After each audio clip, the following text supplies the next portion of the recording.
बतिया पंचायत वासियों से नम्र निवेदन है कि आने वाले चुनाव में आपके वार्ड नंबर 5 से वार्ड सदस्य के भावी उम्मीदवार माननीय कुलेश्वर यादव के छोटे पुत्र मूसन यादव जी को भारी मतों से विजय बनाए। वार्ड सदस्य के हो चुनाव हो मूसन भैया के जिताई है।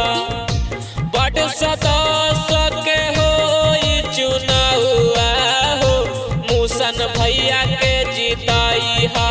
वार्ड सदस्य बनाई है मूसन भैया के जिताई है।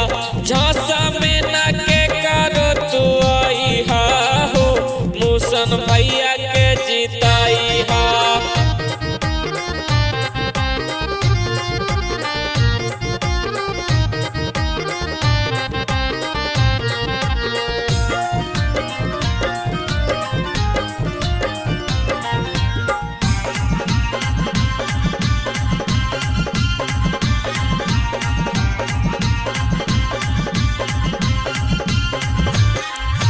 वार्ड नंबर 5 और पंचायत रही अतिया मूसन यादव के याद रखिया बतिया।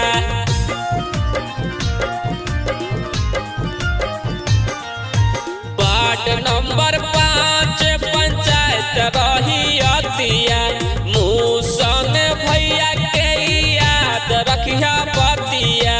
बुथवा पर दबिहा बटानवा हो मूसन भैया के जिताई है। झांसा में न के कर तू आई हो मूसन यादव के जिताई है।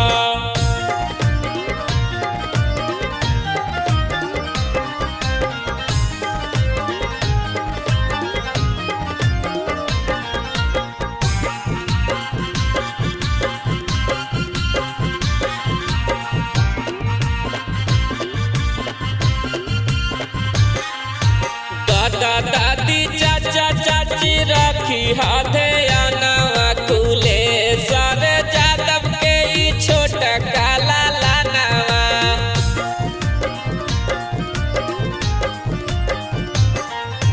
चाचा चाची भैया भौजी रखी हाथे